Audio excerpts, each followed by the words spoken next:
We got some work to do now. Scooby-Dooby-Doo, where are you? Welcome everyone to this week's episode of Unrooted Men's Volleyball Edition, and my guest for this week's show is none other than sophomore middle blocker on the men's volleyball team here at Menlo College, Dominic Venezia. Dominic, thanks so much for joining me on the show. Thank you for having me. You're very welcome. Let's start by talking a little bit about you and a little bit about Hawaii. Now, we're going to start with a lighter note here. It's long known that Chick-fil-A has 0 locations anywhere on the great state of Hawaii, but that apparently, according to an article released about a year ago, is changing. Is that something that you're very excited for? I'm extremely excited for it. I was really excited. It was I think it was my senior year of high school. They introduced that Five Guys was coming. Okay. I thought that was huge because it's not in and out, but it's something. And then a year ago, I saw that Chick-fil-A was coming. All my friends, we were texting back and forth because we were super excited for it. But I don't know if there's been any movement on it since then. But it's pretty excited, and I know everyone there is really excited for it. Yeah, unfortunately, I haven't seen anything come out on it, which is disappointing to me for you guys because I know how great Chick-fil-A is. So we're hoping. I've only had it twice, though. But if it's home, I'll definitely take more advantage of it. Oh, absolutely. Now, the question with we got to go back to the Five Guys here for a second. Was that on your island? Yeah. Oh, so that's perfect for you. Yeah. Hopefully not too far away? It was like 30 minutes, but it's worth the drive. And it's a little bit more expensive. Is it really? Yeah, it's like $2 or $3 more, but you kind of live with it because it's pretty good. But exactly, Yeah. you live with it. It's definitely worth it because you're certainly not used to that at all. Now, you have 4 teammates who are also from Hawaii. Is there a sense of comfort coming to a new school, knowing that you're coming with other people who are also in a very similar situation to yours? Yeah, totally. When I first decided to come here, I got an email from Keith about a meetup at a local restaurant on Oahu. And Bryson was there and a couple of our teammates were there, so it was really nice to get introduced to them before even coming here. And then coming here, there's already such a great community of kids from Hawaii. So you're just coming into like this big family and they have your back and they're there for you when you need them. So it's really supportive and it was really helpful. And I know Andrew, the freshman this year, who just joined the team, I know it helped him a lot too. And Mark as well, being new to the team here in 2019. Yeah. Now, let's talk about that team here a little bit. The Oaks, they got their first win of the season against UC Merced last week, a 3-0 sweep.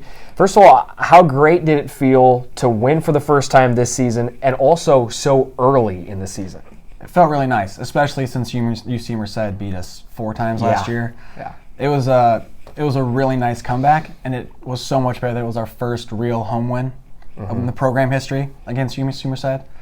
And it just feels good to get that first one on the board early because it just gives guys that feeling of, okay, this feels really good, but another one will feel so much better. Especially after playing against a Division III opponent, pretty tough a few days earlier, Arcadia, and that 5-set loss. Now, you said you played UC Merced 4 times last year. This one a non-conference game before you play them again twice down the stretch in GSAC play.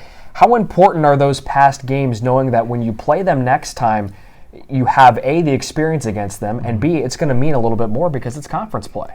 The confidence booster of just getting them this first time, I know helped a lot of the guys. It just gives us that added confidence of next time they may change their lineup around, which they did the first 2 games they played. They threw a completely new lineup at us almost every set. So the next time we play them, we'll probably be seeing their starters. And I think it's just going on from that, just building off the confidence we have, just working off what we saw prior. We're excited. And it seems like the Oak starters are pretty good to match up against those UC Merced guys. Colin Jordan and Trey Lake led the charge against the Bobcats, and they won Player of the Week awards from the conference for the first time in the conference's history. Tell me about what it's like to play with those guys on your side. They're great guys. It's fun. Trey found out, and he didn't let us forget it. He's like, hey, I just want to make sure you guys saw this. No, they're awesome. I mean, as Coach Todd said in the last Unrooted, all of us are great friends on the court, but better friends off the court. So we're all there for each other. When they won and we got the first 2 out of 3, it felt really good. It felt good to be recognized, just them personally and also as a team, because it just shows that we're here to battle. Absolutely. Now the Oaks will go to battle this weekend against Westcliff University for the first time. You take on the Warriors back-to-back nights, Friday and Saturday. What do you feel is the biggest challenge about facing a team on back-to-back nights? I think the biggest challenge would be learning on what you did poorly the first night and trying to improve on that the second night. I just think it'll be good for us to just work off what we did poorly. If we do anything poorly on Friday, and then take that to Saturday and just use that as fuel. And hopefully wrap up a 3-in-1 month, perhaps. Oh, that'd be first month of the year. Perfect. And then jump into travel next month. Jump into travel and conference play. The Oaks taking on Hope International right after that. All right, Dominic, let's get into the final segment of the show. It's called Brownie Bites. I'm going to ask you 3 off-the-wall questions. Give me your best answers. Question number 1. I don't know if you can come up with an answer for it, really. Yeah, but we talked about this before. It's tough. But, yeah, which teammate hates Chick-fil-A? This was tough. I spent a majority of the time I wasn't on the court today at practice just looking around, looking at guys, thinking, like, who really would not like Chick-fil-A the most? And I have to say Justice, and I'm sorry, but he will complain about anything and everything if you give him the opportunity. Really? Yeah. Oh, yeah. So I just think that if given the opportunity to complain, he'll take it. But everyone loves Chick-fil-A. And I had to make sure I asked him for, like, do you like Chick-fil-A? And he's like, yeah, I love Chick-fil-A. And I was like, okay, well, I'm sorry, but I'm going to have to use you.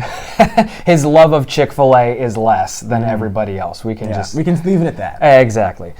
Question number 2, which teammate would most likely own the biggest surfboard? I was originally going to say Colin, because he's a pretty big guy, and he's talked to me about surfing and having a wave storm and stuff like that. But I think just having the biggest, Clay jumps out to me, my roommate, just because I feel like he would have bought just a ginormous surfboard as a joke and just kept it around for a long enough time where we can use it a couple times as a joke. Which is funnier, I guess, because he's on the shorter side compared to everybody else on the team. That's why I think it'd be really funny. Yeah. He's just the little guy showing up with a giant surfboard. Yeah. Now, time to ask the stereotypical question. Were you a big surfer? No. Are you a big surfer? No. Can't surf. I lived in Guam for a year before moving to Hawaii, and I tried surfing, and I did it in a wave pool because the shores are super rocky. And I was a little too tall for the wave pool, and after that, I just couldn't do it. I would get too frustrated. Okay. Well, at least you know your limitations with that. At least I know. I personally can say I've never been surfing, but I feel like I'd be terrible at it. Is it something you'd want to try? No. I feel like once you got the hang of it, it'd be really fun.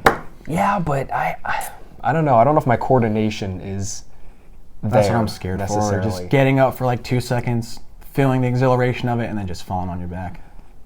Yeah.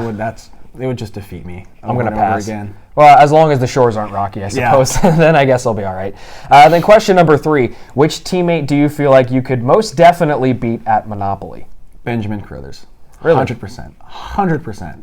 I actually played him in a game of Sorry like 4 days ago, and I whooped him. So I'm pretty confident that I could beat him in Monopoly. Sorry is also the other kind of game that can wreck a friendship. Oh, we were fighting the whole time. It was me, him, and his two of his brother's friends, and it was getting really heated. You know, it was fun though because I won. Yeah. But every time you get the opportunity, you don't go for his friends, brothers, or whatever. You go for him. I went for Ben every time. Yeah. I had to. It was testy for a while after we didn't talk to each other for like an hour, but. You got over it. Yeah, he got over it. Not you. He got over it, but I definitely think I could beat him in Monopoly. Yeah, and you still have ownage on him until the next time. Until the next time we play, which maybe never because I won. Yeah, and even if you do play, Ben, you're probably not going to win because it looks like Dominic has a little bit of ownage on you. Dom, thanks for joining me on the show. I appreciate it. Yeah, thank you for having me. It was a lot of fun. You're welcome. Folks, the men's volleyball team, they're in action inside Haynes Prim this weekend, Friday and Saturday night at 7 o'clock first serve against Westcliff University. If you can't make it out, you can catch the live stream with myself and Ryan Barnett on the play-by-play all weekend long. We invite you to tune into the next episode of Unrooted Men's Volleyball Edition when Dominic Venezia will select the next interviewee by me, Brian Brownfield, right here on the show. Until then, we'll see you next time. Take care, everyone. Scooby-Dooby-Doo, where are you? We got some work to do now. Scooby-Dooby-Doo, where are you?